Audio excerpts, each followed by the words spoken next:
Because what happens when people are on a right-of-way, they typically do illegal things. Everything from throw rocks at our trains, to put stuff on our rails, which can cause derailment and has caused derailments. They put everything from spikes to tie plates to ties. This is all stuff I've experienced.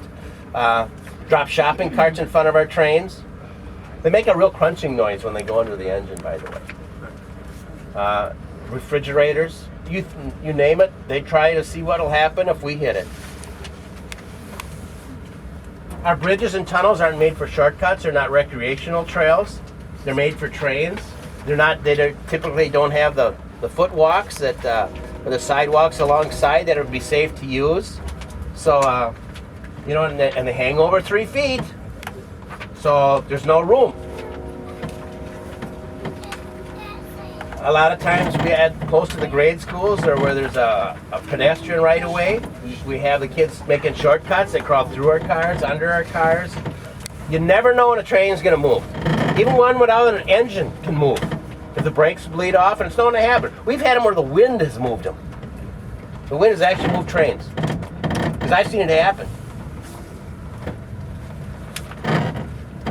And we don't just, like I say, we don't maim people. We cut people up into like 3 pieces. And it takes a split second to do that. Because, the average size of a railroad wheel, contact the rail, the wheel is the size of a dime. It's the size of a dime. That's what the average wheel on the rail is the size of a dime. Now figure it out. You got a 100-ton freight car. That's 33 tons on the size of a dime. Got 8 points of contact. What do you think 33 tons is going to do to a human body?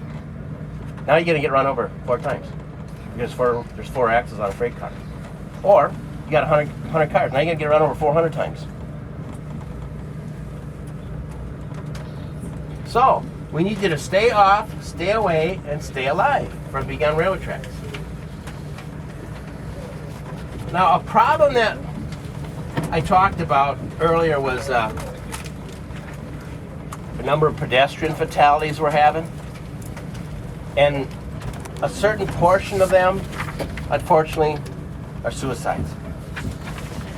We're not the #1 cause of death for like young males, which has the highest number of suicides, but we're a significant amount. And that has us concerned. We have to do whatever we can, and we have even attempted to do some things like put the suicide hotline number on some of our bungalows at crossings, or where there's pedestrian paths, because we're just as concerned about this as the general public. And in some places it seems to be an epidemic. And unfortunately, we've even had some high-profile cases of people committing suicide on trains. I talked to the engineers, and they can tell me the color of the person's eyes that they run over. They turn around and stare them right in the face, and they can tell you the color of the person's eyes. And now they have to go home and sleep at night. And they're not just hitting one person, over their career. They're hitting many. I tell you, folks, you don't get paid enough to experience that. You just don't. I'm a prior law enforcement officer. I was a law enforcement officer 25 years, chief of police for 10, retired, come to work for the railroad. Well, actually, I applied and Goofy Buggers hired me.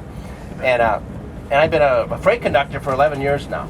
And so I've seen everything, and I've seen it all. And I got to tell you that car-train crash is one of the most horrific things that police have to investigate, because we're picking you up with a stick and a spoon,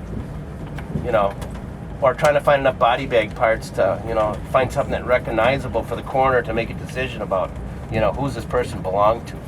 So if we know anybody with a mental health issue, let's see if we can't get this person pointed in the right direction and get some help, because we don't want him to be on the receiving end of one of our engines. That's the last thing we want. Well, don't want to end it on such a high note, but thank you for your presence here. We've got something for you now, just for being here. Jennifer is going to hand out some really slick things to the women, because they listen better than the guys, I think. Is that how that goes? Yeah.